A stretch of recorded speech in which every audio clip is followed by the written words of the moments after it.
do you feel like you can offer, maybe to me, and beyond me, of course, but what would you say, you kind of imagine like giving me, think of it like I come to your property maybe, and you got a fishing hole on your property, and you've fished it, and you've done your thing there for years, caught some good fish, and I come and say, hey, can I go fishing out there for a couple hours this afternoon? And you want me to be successful, and so you say, yeah, come in here in the shop. I'm gonna get your tackle box set up. Mm-hmm. Translate that to life, and I'm 34 years old. I got a wife, 2 kids, working a busy job. Think of like, and I like your saying that you've told me before, it's better to give good news than good advice. Yeah. And I know typically you're pretty anti, here's the 5 steps to success. Like that's not really what we're all about, at least at Kerygma. And we don't believe that that's the gospel, is these 5, you do these 5 things and you're going to go catch fish, whatever. Yeah. But if it's appropriate and helpful for us to go there, I would like to. What would you say is like, this is kind of like, like the tackle box for being a young man. What would you recommend? Yeah, it's interesting you'd ask that, because just recently I've given some of my grandsons, we're doing a project together, so I give them 5 3x5 cards with a rhythm written on that card, and they are to look for those during the week and write it down, then we talk about it. So here... Look for them where? In life. Oh, okay. So I think I make more sense when I explain. So the first one is this rhythm. All choices have consequences. So start noticing the consequences of choices. And you don't mean bad. Not bad, just... Right. Yeah. No, you plant corn, you get up corn. Sure. Yeah. And... But you can't have a choice without a consequence, and that's part of what our culture is saying. You make any choice you want to, and if the consequence is bad, shame on the culture, or shame on somebody else. It's like, no, you make a choice, there is a consequence. Sure, yeah. So we sinned, and we died. Jesus died, we live. Yeah. Choices have consequences. Yeah. So that's the first thing. Second one is, it's the rhythm of maturity and prosperity, and that is, if you're faithful in little, you'll get more. And that's great, but that sounds a lot like something I've heard you address in the transactionalism thing. And frankly, it sounds to me, so I hope you can unpack this. I'm not trying to be adversarial here, but that sounds like karma. If you do good, good will return to you. Yep. Which is not the gospel. Right. But you're saying if you're faithful in, what do you say, little? If you're faithful in little, you get much. Well, you have to take it up with Jesus, because he's the one that came up with that. I understand that, but you've made it very clear to me that that's not how this works. Well, it is how it works, because Jesus was faithful and got everything I really need. I can't be faithful enough to get what his faithfulness gets. But the way God has designed us is that you're given a 6-year-old body, and if you handle it right, it'll look better when it's 7. And your mind, if you go to school, your mind will be better when you're 8. Yeah. So God has designed the way it works in his created order. Sure. For there to be, if you use what you have, you get more. Yeah. If you don't use what you have, you lose it. Yeah. Which is not a manifestation of, like, that doesn't mean God's mad at you. No. Or God's more glad with you on the other end of the spectrum. It's just part of his created design and order in the world. Yeah.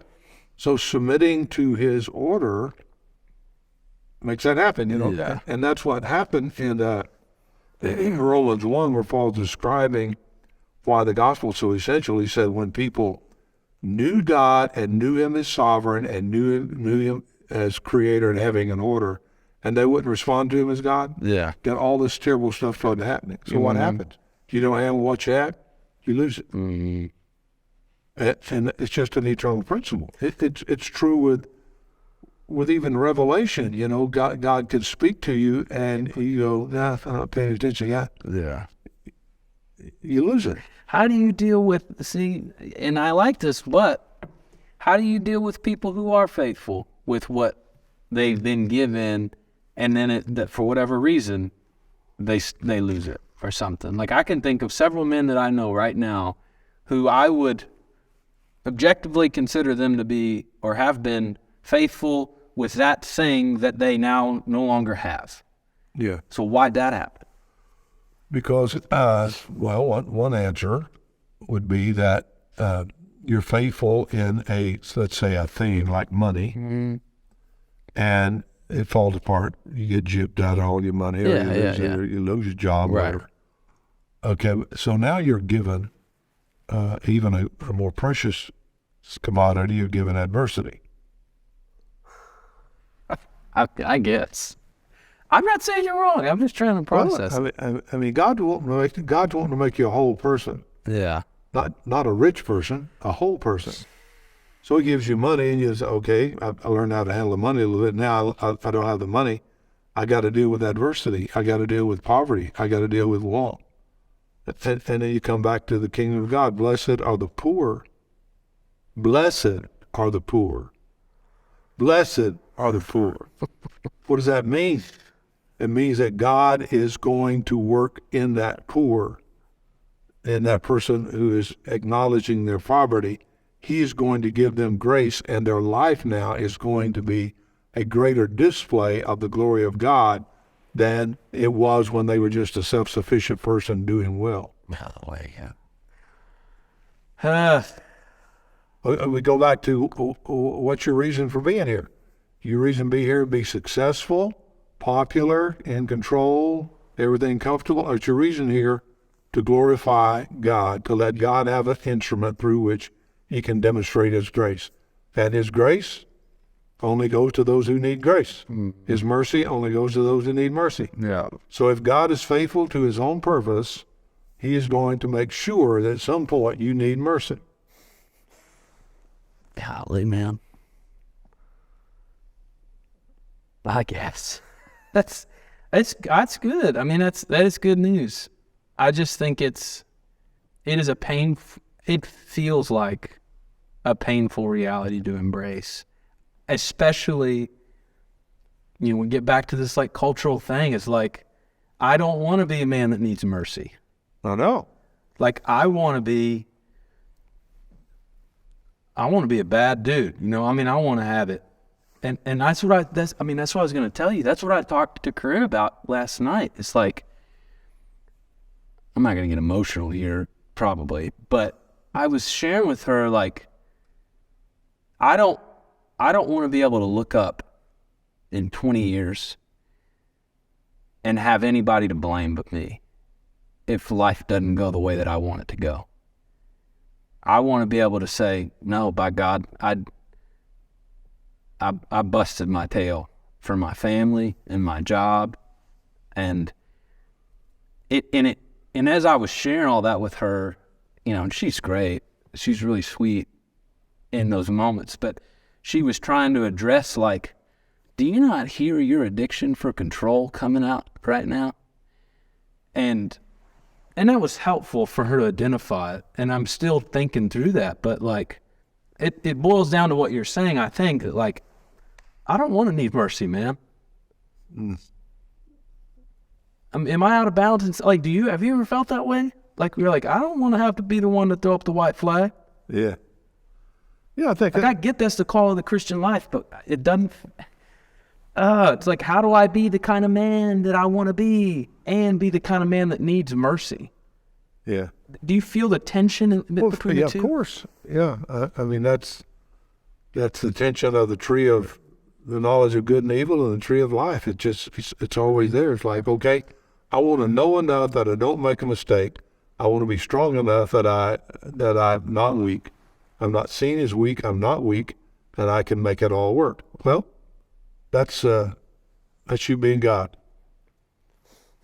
Yeah. So He says, okay, let's do this. Let's do it together, and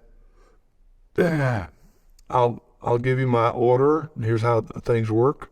Be faithful in that which you have, and then when you can't be faithful enough, when you fail or whatever, you come to me, and I show you that I'm faithful. Yeah. So it's his faithfulness that he wants your wife to see, and he wants the world to see. And our faithfulness is, I'm faithful to trust him. Yeah. Not that I'm faithful to get everything done right. Mm-hmm. So, yeah, you're exactly right. You're dealing with the heart of stuff. When Paul tells his story about the thorn, and he's explaining that, and he said, I had this thorn in the flesh. It was a messenger of Satan, but it was given by God. Okay. So, we don't know what it was, but it rendered him, it hurt him. Yeah. It hindered him. Yeah. And so he said, okay, you're a good God, and I'm yours, and I understand all that, so remove this. Mm-hmm. And God said, no, I'm going to leave it because in your weakness, my grace is magnified. Mm-hmm. So he said, I've then decided that I will glory in my weakness,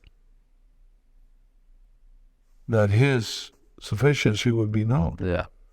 Well, what you're saying is, I don't want to glory in weakness, I want to glory in strength. I'm just being honest. I know. Yeah. So, everybody that you and I know deals with that. If they're, they deal with it whether they're honest or not. They may not know it, but yeah. So, we're getting back to The rhythms. rhythms. Mm-hmm. It was a rhythm of choices have consequences. Yeah, and the rhythm if of you're faithful a development. little, you'll Yeah. get much. Okay. Third one is that I call that from heart to head. Okay. Whatever your heart embraces, your head will justify. Yeah. That's good. And the great proverb there is, a slothful man says there's a lion in the street. Why? Well, he wants to justify his slothfulness. There's a lion in the street, nobody's going to accuse him if he doesn't go to work. Mm-hmm. So he's justifying his laziness by coming up with a myth that there's a lion in the street. Yeah. So if I want something, I can justify it.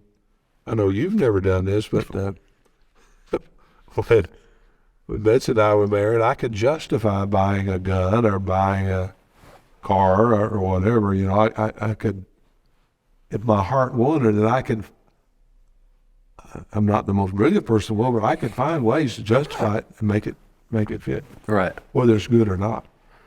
And so that can be positive or negative. And so a person that doesn't know that they have the capacity to do that will always think they're right. Yeah. Well, I want it, Yeah. and so I got it. Right. And so I think boys have to learn that. The heart, what is it? The heart justifies whatever the mind embraces, or vice No, versa? the mind justifies whatever the heart embraces. Okay. Yeah. That's good. So, Is that the third and final thing, or is there more? no, there's the fourth one is all good decisions are goal-oriented decisions Yeah. instead of law. Yeah. Oriented. It's like instead of your mama having to say, Mm-hmm. pick up your clothes and Yeah. eat your food and whatever, why don't you determine what your goals are? Yeah. Because if you're just doing what you're told, Yeah. you're not learning to be the person God created you to be. Sure. Creative person with agency. Yep. But if you have goals, you want to be a good baseball player. Mm-hmm. I would imagine you need to practice. Mm-hmm. And if you want to have a sleek looking body, you don't need to eat all the French fries Right. in town. Yep. The last one is that real freedom comes in living for another. Yeah. That's good. That the number one slave owner is self. Yeah. If you're living for self, you're a slave. Yeah. Because you're always worried about how self is doing. Sure. But if you can get past that, and even at first, like with the kids, even at first, if you don't even understand it, or maybe you don't feel it all that much, but if you'll start choosing at times. Think about how this is making another feel. Mm-hmm. How can I help that other person Yeah. instead of me here? Mm-hmm. Keeps you from getting first in line. It keeps you from bragging on yourself. You know, and that's the kind of things I want them to see. It's like, okay, this week the guys were kind of, you know, showing off, and I found out how I heard myself bragging on me, Mm-hmm. twisting things to make me look good. Yeah. Okay, that's not freedom, that's bondage. Yeah, that's good. So anyway, those are some of them. I'm sure there's a whole lot more, but I figure if you could get a kid, a young man, Mm-hmm. to begin noticing those things in his life and around him, Yeah. those would help you catch fish. Yeah. That's good. I like that.